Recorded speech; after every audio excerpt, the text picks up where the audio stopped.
Hello friends, नमस्कार। हमारे YouTube channel A+IS academy में आपका बहुत बहुत स्वागत। मैं युगल किशोर आज आपको RS मेंस का जो थर्ड पेपर है GS थर्ड, उसमें जो सेकंड यूनिट है पब्लिक एडमिनिस्ट्रेशन, उसमें हम टॉपिक लेंगे आज एक विषय के रूप में लोक प्रशासन का विकास। एक विषय के रूप में लोक प्रशासन का विकास, ये पहले भी चल रहा था। उसमें विभिन्न चरण हमने देखे थे। आज हम थर्ड चरण वापस देखेंगे, जिसका कुछ पार्ट बाकी रह गया, वो मैं आपको ये बताऊंगा।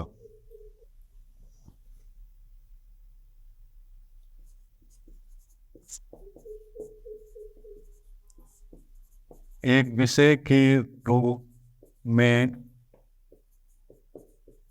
लोक प्रशासन का विकास।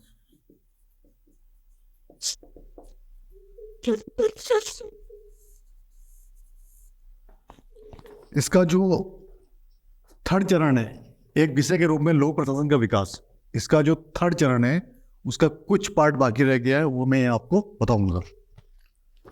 तो आप लोग नोट करें। 1947 में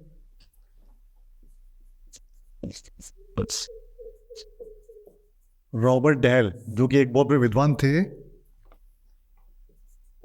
ने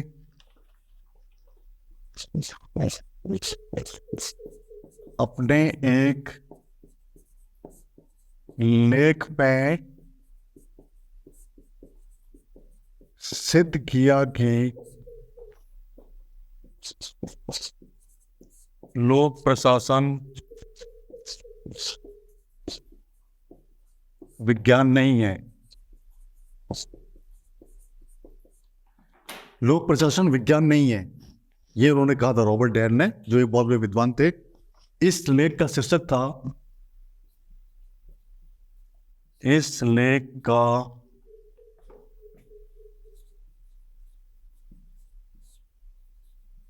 शीर्षक था the science of public administration.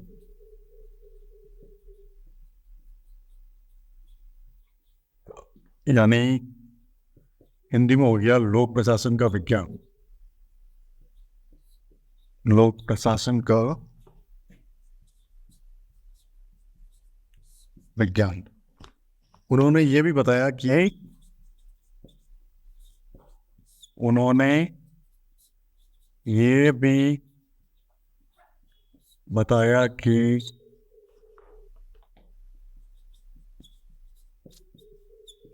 लोक प्रशासन की सिद्धांत की खोज में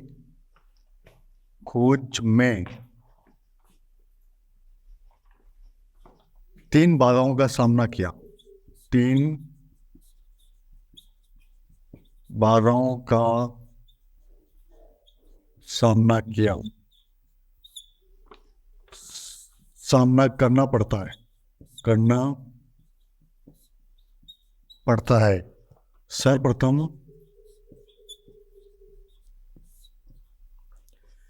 विज्ञान मूल्य शून्य होता है।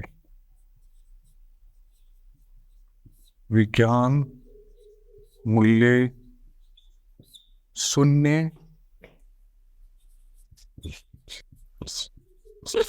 होता है, जबकि प्रशासन में मूल्यों का बाहुल्य है। ठीक है दोस्तों, ये बात आपके समझ में आ गई होगी। एक विषय के रूप में लोक प्रशासन का विकास, ये हमारा टॉपिक चल रहा है। इसमें ये थर्ड चरण है, थर्ड स्टेज। उसका आगे का पार्ट है कि 1947 में रॉबर्ट डेल, जो कि एक बहुत बड़े विद्वान थे, ने अपने एक लेख में सिद्ध किया कि लोक प्रशासन विज्ञान नहीं है।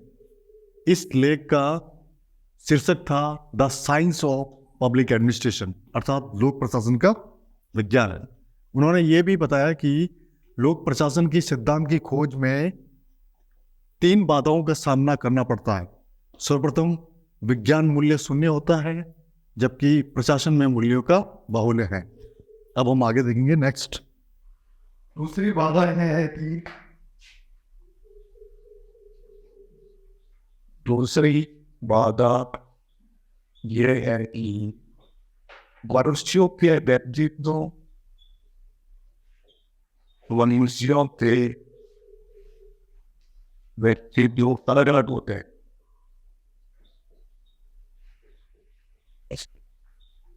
अलग अलग होते हैं,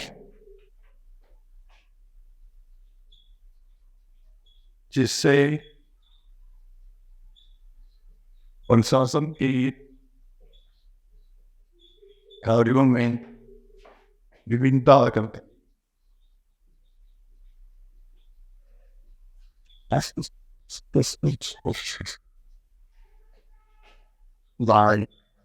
लोक प्रशासन के विज्ञान होने के मार्ग में तीसरी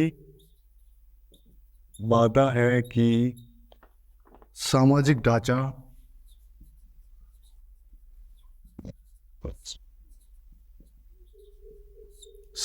ढांचा जिसके अंतर्गत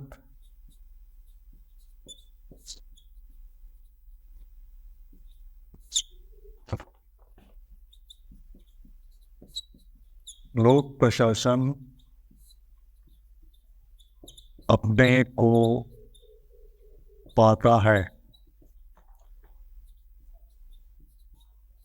रॉबर्ट डहल के इस लेख एवं विचार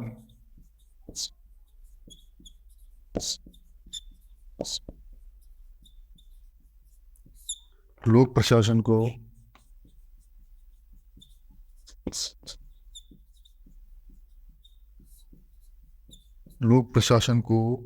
एक स्वतंत्र विज्ञान मानने के एक स्वतंत्र विज्ञानी मानने के प्रयासों को ठेस लगी। प्रयासों को ठेस लगे। इस समय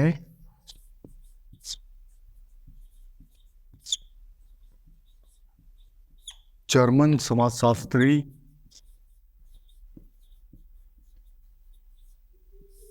मैक्स वेबर, जो कि बहुत बड़े विद्वान थे, के साहित्य का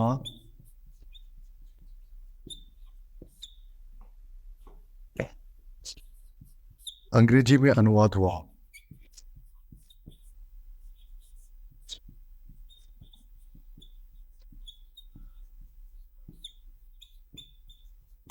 तथा सत्ता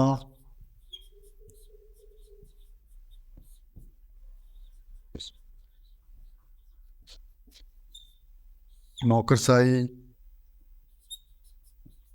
और आदर्श प्रारूप के संबंध में वेबर के विचारों ने वेबर की विचारों ने शैक्षिक जगत में उथल पुथल मचा दी।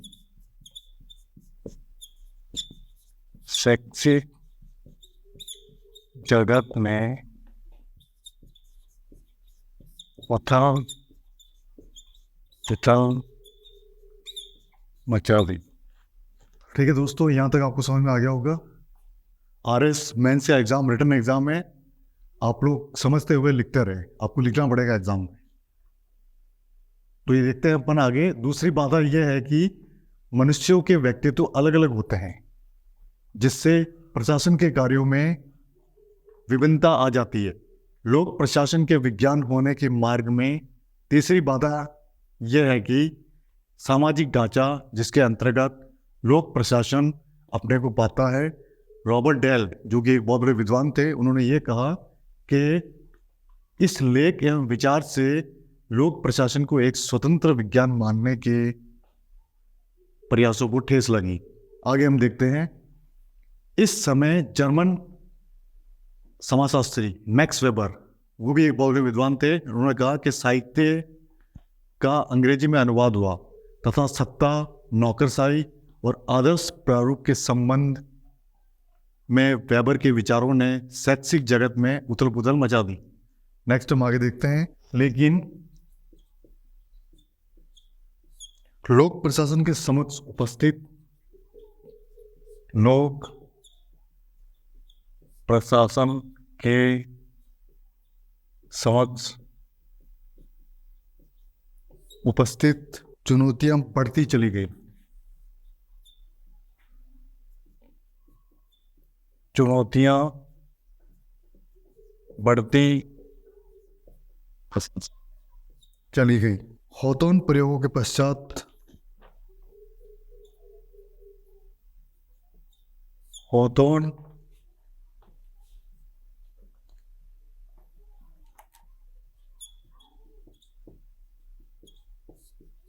प्रयोगों के पश्चात लोकप्रिय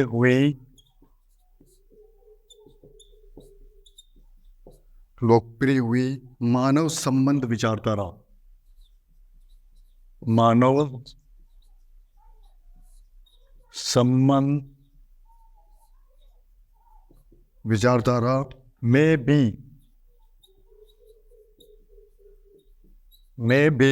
लोक प्रशासन के परंपरागत दृष्टिकोण को लोक प्रशासन के परंपरागत दृष्टिकोण को ध्वस्त कर नई चुनौती पैदा कर दी। नई चुनौती पैदा कर दी। इस प्रकार हम देखते हैं कि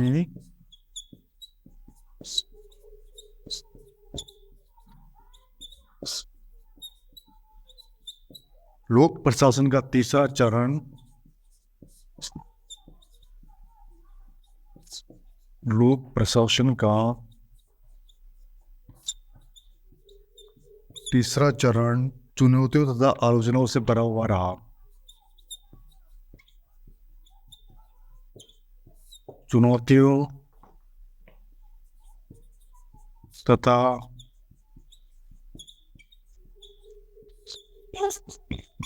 आलोचनाओं से भरा हुआ रहा। ठीक है दोस्तों, ये आपका थर्ड चरण कंप्लीट होता है, जिसका शेष भाग हमने देखा था। लेकिन लोक प्रशासन के समक्ष उपस्थित चुनौतियां बढ़ती चली गई। हॉथोर्न प्रयोगों के पश्चात लोकप्रिय हुई मानव संबंध विचारधारा यानी ह्यूमन रिलेशन आइडियोलॉजी में भी लोक प्रशासन के परंपरागत दृष्टिकोण को ध्वस्त कर नई चुनौती पैदा कर दी। इस प्रकार हम देखते हैं कि लोक प्रशासन का तीसरा चरण चुनौतियों तथा आलोचनाओं से भरा हुआ रहा। अब आगे देखते हैं हम नेक्स्ट चतुर्थ चरण, फोर्थ स्टेज। चतुर्थ चरण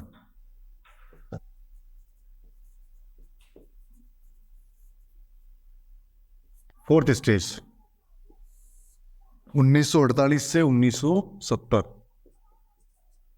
1948 से 1970 के बीच रहा। यह स्वरूप की संकटावस्था, स्वरूप की संकटावस्था।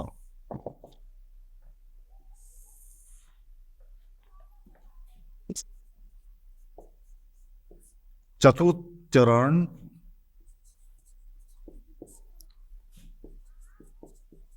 लोक प्रशासन के इतिहास में संकट का काल रहा है। संकट का काल रहा है। लोक प्रशासन जिन जिन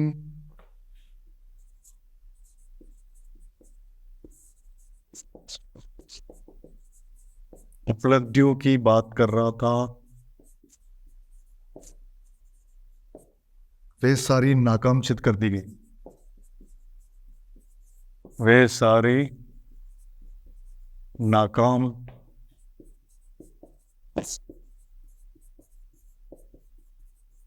सिद्ध कर दी गई।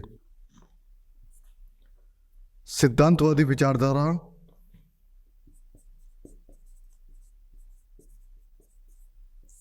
सिद्धांतवादी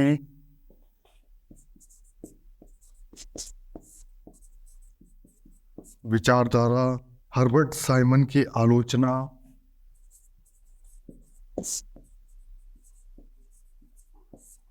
हर्बर्ट साइमन की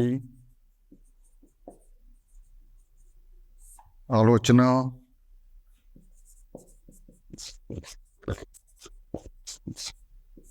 के फलस्वरूप अविश्वसनीय प्रतीत होने लगी।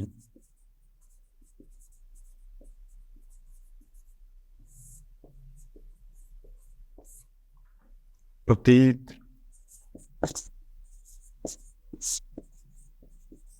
होने लगी। इस शास्त्र के विज्ञान होने का दावा इस शास्त्र के विज्ञान होने का दावा भी चुनौतियों व आलोचनाओं का सामना कर रहा था। वे चुनौतियों व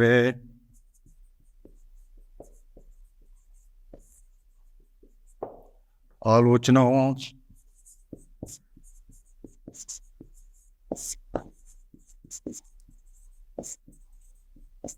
कर रहा था। लोक प्रशासन का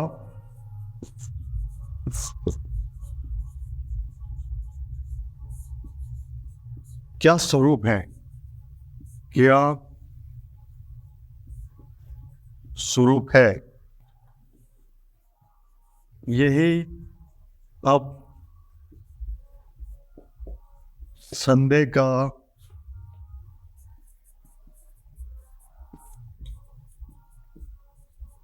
विषय बन गया है और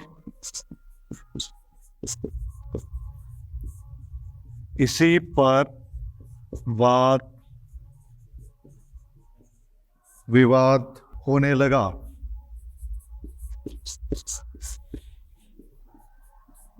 इसे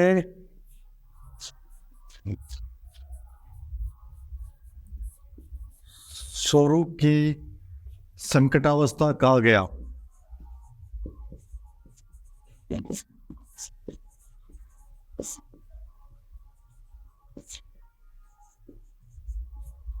ठीक है दोस्तों, आपको यहां तक समझ में आ गया होगा। हमने स्टार्ट किया था चतुर्थ चरण, फोर्थ स्टेज। इसका टाइमिंग पीरियड रहा 1948 से लेकर 1970 के बीच, और ये था स्वरूप की संकटावस्था। इसमें हम देखते हैं चतुर्थ चरण लोक प्रशासन के इतिहास में संकट का काल रहा है। लोक प्रशासन जिन जिन उपलब्धियों की बात कर रहा था वे सारी नाकाम सिद्ध कर दी गई। सिद्धांतवादी विचारधारा हर्बर्ट साइमन की आलोचना के फलस्वरूप अविश्वसनीय प्रतीत होने लगी। इस शास्त्र के विज्ञान होने का दावा भी चुनौतियों व आलोचनाओं का सामना कर रहा था। लोक प्रशासन का क्या स्वरूप है, यही अब संदेह का विषय बन गया है और इसी पर वाद विवाद होने लगा। इसे स्वरूप की संकटावस्था कहा गया है। यह आपके पॉइंट बहुत इंपॉर्टेंट है, इसे आप नोट करें। नेक्स्ट आगे हम देखते हैं चतुर्थ चरण में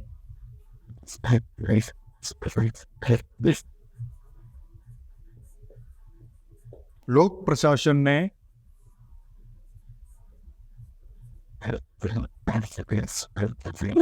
मोटे तौर पर दो रास्ते अपनाए। मोटे तौर पर दो रास्ते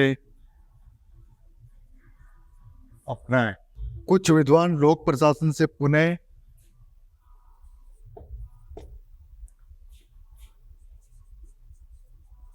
कुछ विद्वान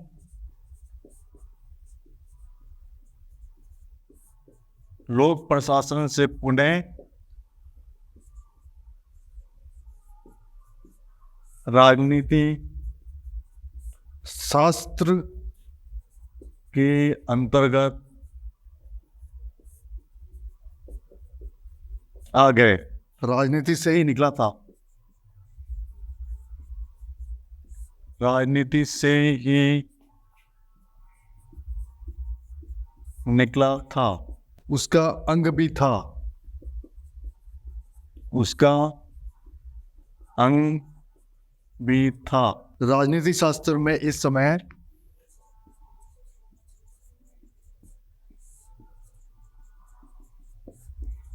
राजनीति शास्त्र में इस समय कुछ परिवर्तन आ रहे थे।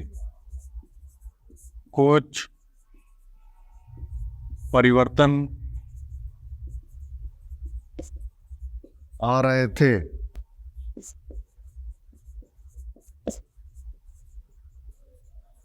लोक प्रशासन का राजनीति शास्त्र में जितना महत्व पहले था उसमें गिरावट आ गई।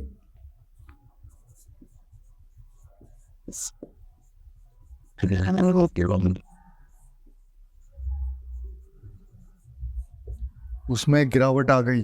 दूसरी तरफ कुछ विद्वान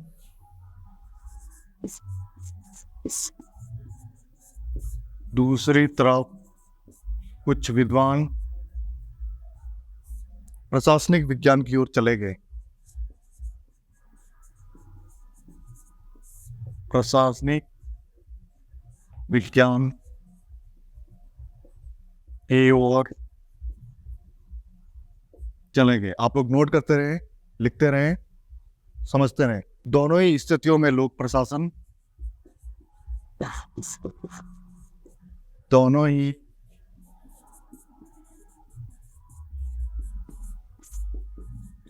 स्थितियों में लोक प्रशासन अपनी अलग पहचान बनाए रख सका। अपनी अलग पहचान बनाए न रख सका। अतः लोक प्रशासन अतः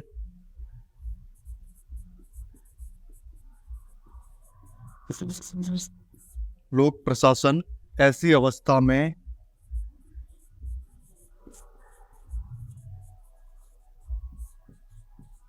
सोतलापन व अकेलापन अनुभव करने लगा। सोतेलापन व अकेलापन अनुभव करने लगा। ठीक है फ्रेंड्स, यहाँ तक आपको समझ में आ गया होगा। हम देख रहे हैं फोर्थ स्टेज। चतुर्थ चरण में लोक प्रशासन ने मोटे तौर पर दो रास्ते अपनाए।